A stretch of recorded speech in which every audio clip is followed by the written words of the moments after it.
palavra ao professor Delamar. Bom, obrigado. Bom reencontrar você, esteve aqui conosco há tempo, né? Também conheci a minha colega de mesa, que eu não conhecia. Queria agradecer ao Pisani pela organização, né? Também por ter posto aquele título a definir, que ficou até adequado, porque é o que nós fazemos em filosofia, ficamos a definir coisas, né? Então ficou, enfim, depois acabou tendo esse título aqui.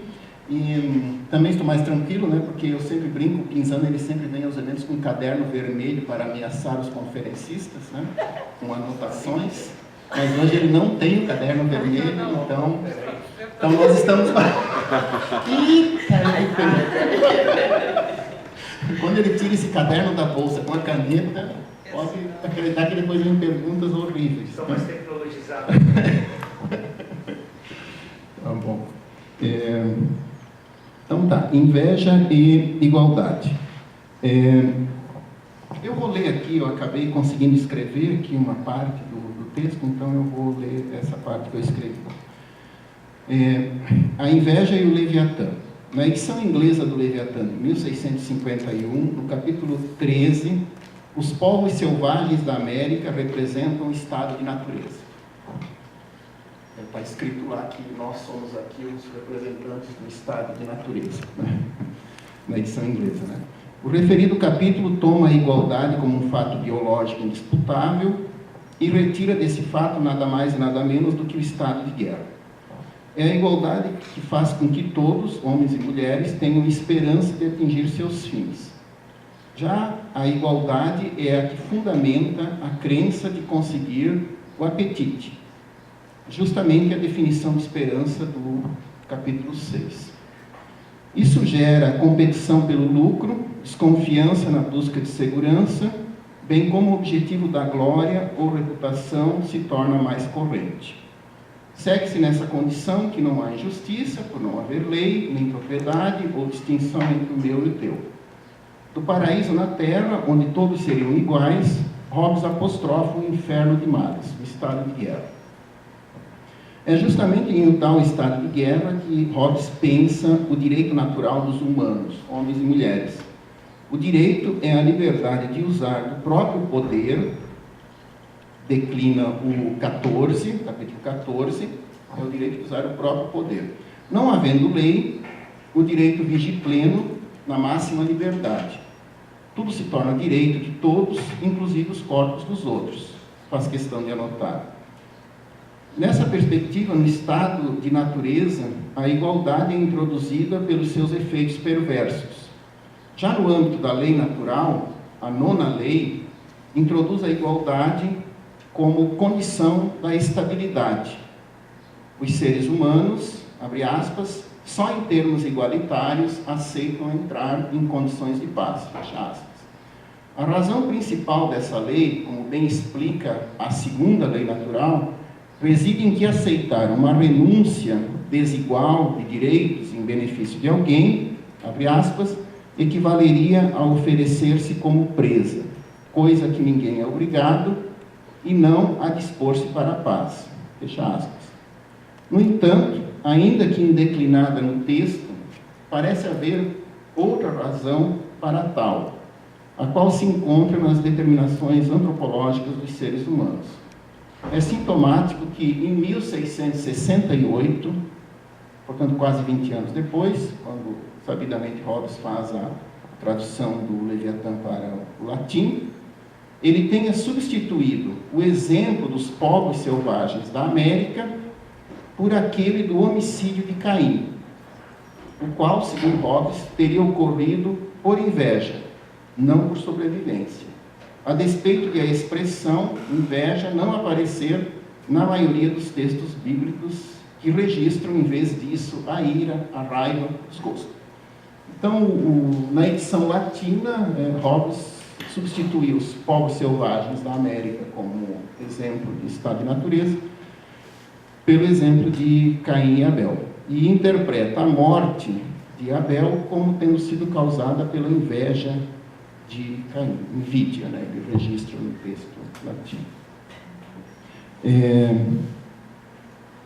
Contudo, para Hobbes, Caim, né, não matou por autoconservação, né, mas matou por inveja. Caim não matou Abel por razões de sobrevivência. Talvez ele tenha achado que o exemplo de Caim, 20 anos depois, publicado Leviatã, exemplificava melhor a sua assertiva, ainda do capítulo 13, de que aqueles que buscam glória usam da violência, abre aspas, por ninharias como uma palavra, um sorriso, uma diferença de opinião e qualquer outro sinal de desprezo, quer seja diretamente dirigido às suas pessoas, quer indiretamente a seus parentes, seus amigos, sua nação, sua profissão ou seu nome, fecha aspas. Bem como aquela do capítulo 17, atentando que a vanglória, capítulo 27, atentando que a vanglória é uma das paixões que mais frequentemente se tornam causa de crime. Que é uma assertiva que ele faz no capítulo 27.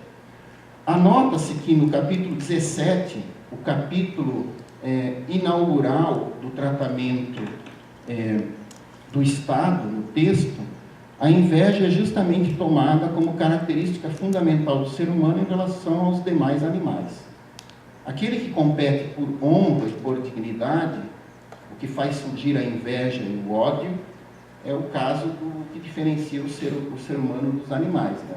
O ser humano ele compete por honra e dignidade, e por competir por isso faz surgir a inveja e o ódio. É a primeira diferença que ele põe dos humanos em relação aos demais animais. A inveja é definida no capítulo 6 como a tristeza causada pelo sucesso de um competidor em riqueza, honra ou outros bens.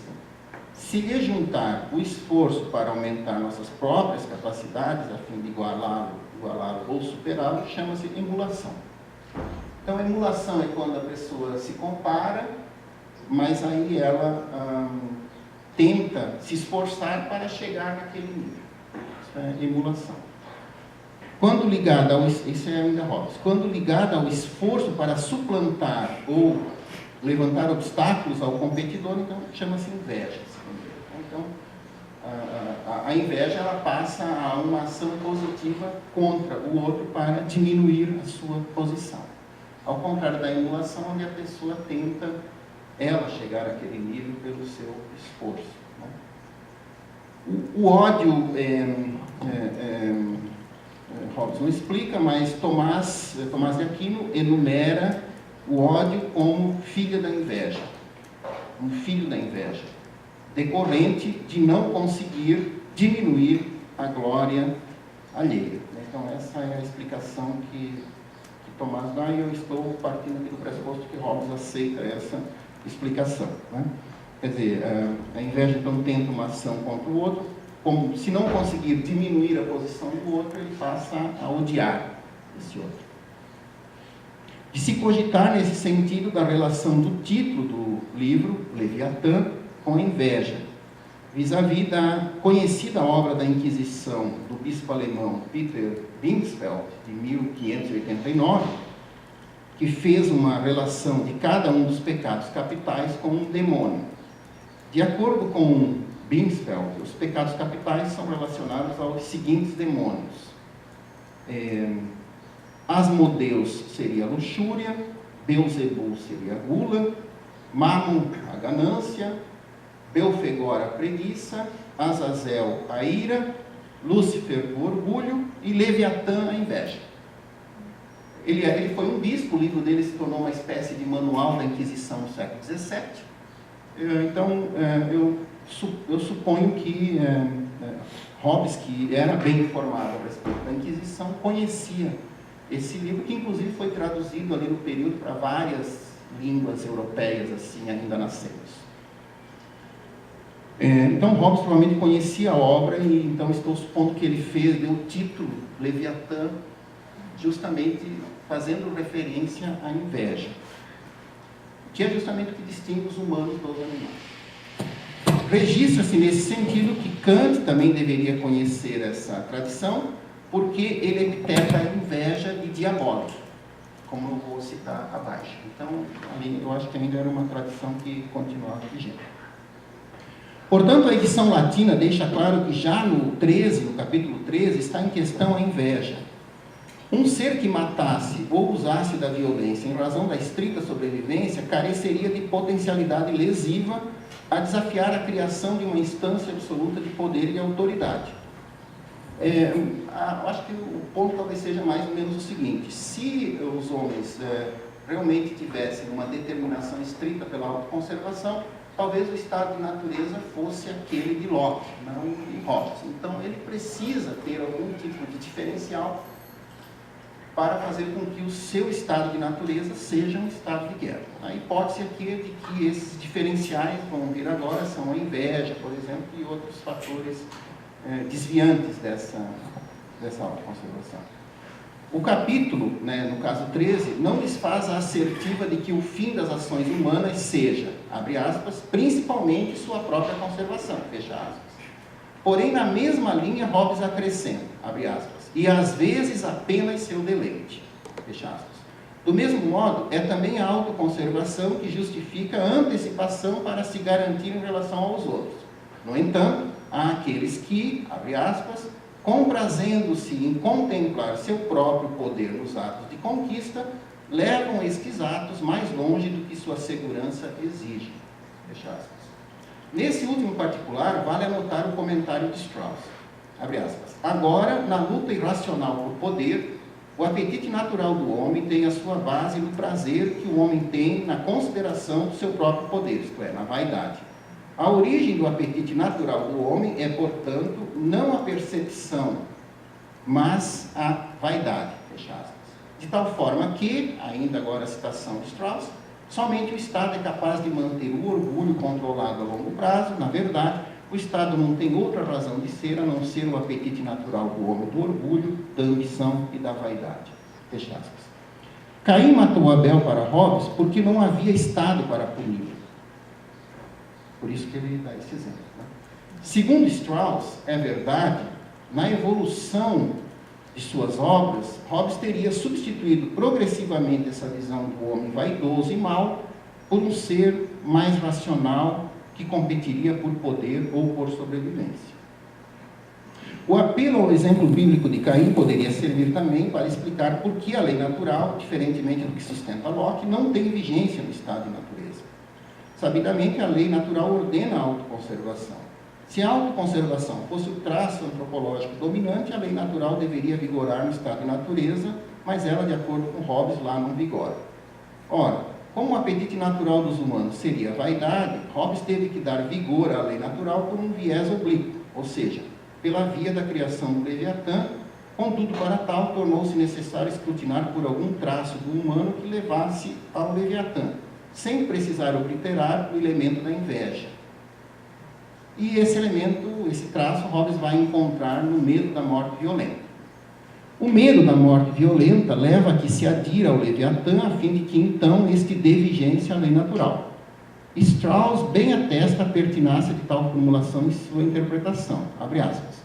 Porque Hobbes reduz o apetite natural do homem à vaidade, ele não pode senão reconhecer o medo de uma morte violenta, não o medo de uma morte dolorosa e certamente não a luta pela autoconservação como princípio da moralidade. Pois se o apetite natural do homem é a vaidade, isso significa que o homem, por natureza, luta para se sobrepor a todos os demais e para ter a sua superioridade reconhecida por todos os outros, de tal modo que ele pode ter um prazer em si próprio, que ele naturalmente quer que todo mundo o tema e o obedeça. Fecha aspas.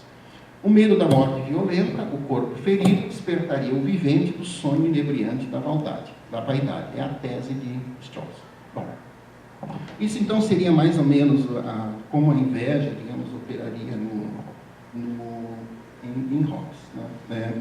Agora, esse mesmo, aqui eu estou fazendo meio uma reconstrução histórica, assim, aqui nesse início. Né? Então, eu tento ver agora como esse conceito repercutiu ali, praticamente 100 anos depois, né, na obra de Rousseau e um pouco mais tarde na obra de Kant. Sabidamente, Rousseau e Kant trataram do assunto como traço mais cultural, social do que antropológico. Sem embargo, diferentemente de Hobbes, que parece defender a inveja ou a vaidade como traço essencial, Rousseau e Kant parecem fazê-lo como desvios, vícios. Nesse sentido, Strauss alega que a tese hobbesiana se fundamenta no olhar para si mesmo. Abre aspas. A filosofia política, para Strauss, é a tese dele, conhecida, é independente da ciência natural, porque os seus princípios não são emprestados da ciência natural, não são realmente emprestados de ciência alguma, mas são providenciados pela experiência que todo homem tem de si mesmo, ou de forma mais acurada, são descobertos pelos esforços de autoconhecimento e pelo autoexame de cada um, fecha aspas. Strauss está pensando aqui quando Hobbes diz assim, olhe para você mesmo, você entra na sua casa, fecha a sua porta à noite, você tranca suas coisas num cofre, mesmo estando na casa os membros da sua família, ou pessoas que você conhece, tá? Então, pronto. E se anotar que Hobbes fez a primeira tradução para o inglês da história da Guerra do Peloponeso, diretamente do grego. Já havia uma outra tradução, mas feita a partir da versão francesa. Hobbes teria encontrado em Tucídides uma sugestão de solução para o problema da autoridade política, bem como as bases para o conceito de natureza humana por ele defendido. Ademais, junto-se a isso, a tradição bíblica apontaria para a inveja como traço preponderante, exemplarmente em Caim, já que este praticou o maior dos crimes determinado por esse traço. Seja como for, Rousseau e Kant não tiram da comparação que os seres humanos fazem com os outros a competição como algo necessário, como sugere Hobbes no capítulo 17, quando ele compara os homens com os animais. De tal modo que, para eles, a inveja não seria um traço característico preponderante, mas um vício da cultura. Então, vamos ver a citação de Rousseau do Emile. É uma citação um pouquinho longa, mas acho que vale a pena. Citação. Meu Emile, não tendo até agora olhado, senão para si mesmo, o primeiro olhar que deita em seus semelhantes, leva-o a comparar-se com eles. E o primeiro sentimento que essa comparação incita nele é o de desejar o primeiro lugar. Eis o momento em que o amor se transforma em amor próprio. O amor de si, no caso, o amor de soi, ele se transforma em amor próprio, A tradução aqui não registra essa especificidade, só diz o amor se transforma em amor próprio, em que começam a nascer todas as paixões que se prendem a esta. Mas aí vem o mas, Como costumam dizer, quando alguém faz uma afirmação e diz um mas, é bom prestar atenção no que vem depois do mas, que é o que realmente importa. Mas, para afirmar se as paixões que dominam em seu caráter serão humanas e doces, ou cruéis e perniciosas, se serão paixões de benevolência e de comiseração, ou de inveja e de ambição, é preciso saber em que lugar ele se sentirá entre os homens, e que tipos de obstáculos ele poderá pensar que terá de vencer para chegar ao lugar que deseja ocupar. Fecha aspas. Isso é do Emile. Ou seja, que o ser humano se compare parece um traço essencial de sua natureza. Mas não significa que disso vá seguir necessariamente a inveja, pois vai depender do lugar que ele se sentirá entre os humanos. Então, isso Rousseau, eu citei Rousseau aqui en passant, porque a hipótese, bastante aceitamente, que Kant teria conhecido desses assuntos por intermédio de Rousseau. Então, Kant remete o traço comparativo dos seres humanos à problemática da igualdade, explicitamente. Igualdade para Kant, nos termos dos princípios metafísicos da doutrina do direito, abre aspas, a independência que consiste em não ser obrigado por outros a mais do que se pode também obrigá-los reciprocamente. Isso está na doutrina do direito. Para ele, o que realmente se busca na comparação com os outros é a igualdade para Kant, sendo a inveja um vício diabólico da cultura. Segundo Kant, a busca da superioridade sobre os demais é explicada como uma espécie de reação preventiva para que outros não se ponham em posição superior e maltratem a igualdade, visto que a superioridade nos é odiosa. E aqui a citação, que é também um pouco bastante longa, é da Religião nos Limites da Simples Razão. Quanto ao seu fim, podemos com justiça reduzi-la a 3 classes como elementos da determinação do homem. A disposição para a animalidade, do homem como ser vivo, a sua disposição para a humanidade, enquanto ser vivo e racional, e a disposição para a sua personalidade como ser racional e simultaneamente suscetível de imputação. E aqui a explicação em relação à segunda disposição, que é uma disposição para o bem, segundo Kant, né, mas que tem um desvio para a maldade, que seria no caso a inveja.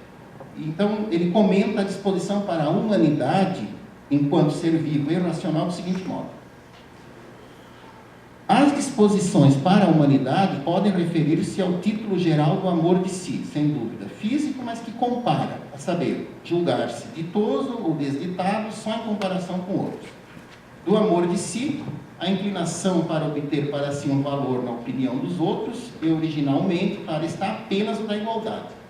Não considera ninguém superioridade sobre si, juntamente com um constante receio de que os outros possam a tal aspirar.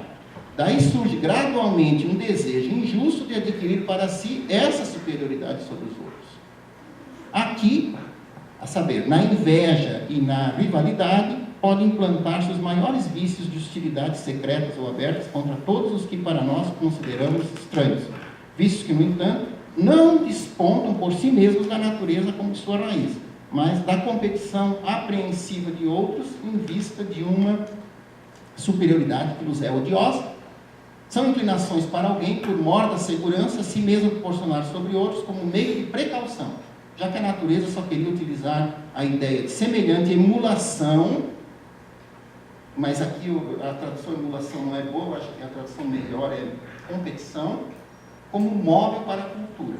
Os vícios que se enxergam nessa propensão podem, pois, denominar-se também vícios da cultura e, no mais alto grau da sua malignidade, por exemplo, na inveja, na ingratidão, na alegria malvada, chamam-se vícios diabólicos. Bom, aqui não vai dar tempo, mas eu tinha a parte mais construtiva, na verdade, era, assim, essa é uma parte mais histórica, mas, assim, essa figura da inveja talvez seja um pouco, assim, demodê, né, ou ela seria anacrônica, mas, interessantemente, ela repercute em 2 autores do século XX, do final do século XX, do Orque, que toma o teste da inveja como teste da igualdade, justamente para evitar uma distribuição simples, de partes iguais. Então, isso porque seria difícil fazer uma distribuição simples de partes iguais, porque as impossibilidades são quase mais físicas do que de outro tipo. Então, o Orkin acha, por exemplo, que não tem como distribuir terra igualmente, porque uma terra é mais fértil do que a outra, porque uma terra produz mais uma coisa do que outra. Então, para ele, as distribuições, por razões quase empíricas, têm que ser desigual, mas teria que passar por esse teste da inveja para ser considerado igualitário. Então, a inveja surge como um teste praticamente da igualdade do Orkin. E depois, eu gostaria enfim, e Rawls, né, obviamente, que é onde eu me detive mais, né, que também não deixou de tratar da inveja na teoria da justiça, né? Então, talvez, se der tempo de ler uma partezinha aqui. Então, Rawls, por seu turno, leva a sério os efeitos irracionais da inveja. A sua estratégia para dar conta, por que a inveja seria irracional para ele? Pela definição mesma de Hobbes, porque a inveja leva os seres humanos a fazerem algo para diminuir a posição do outro, mesmo que isso custe diminuir a sua. Então, ela teria um efeito irracional. A sua estratégia para dar conta desse aspecto da inveja é submetê-la ao véu da ignorância, de tal forma que, na posição original, chegar-se-ia aos princípios como se a inveja não existisse, já que ela, caso vigesse, levaria todos a ficar em pior situação. Desse modo, todos teriam um plano de vida, de tal modo que este não seria abandonado para que outros tivessem menos, tivessem a sua posição diminuída, né? Por outro lado, a inveja seria ignorada na posição original por razões morais, já que ela é algo a ser evitado, bem como por razões de simplicidade, já que com isso elimina-se muita contingência psicológica na definição da justiça.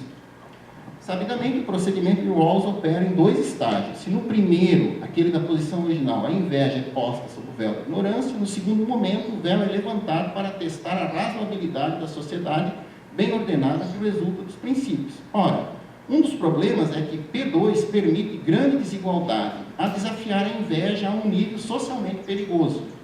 Desse modo, parece inevitável que a sociedade bem ordenada pela conjunção de P1 e P2 despertará a inveja. Por isso, Rawls investiga até que ponto a inveja surgida pode ser excusável, ou seja, devido a desigualdades que seriam injustas. Uma tal inveja seria excusável porque seria gerada em razão de uma perda do autorrespeito, o bem primário mais importante. Portanto, para que a sociedade seja bem ordenada e justa, a inveja não pode ser suficientemente forte para levar à ação.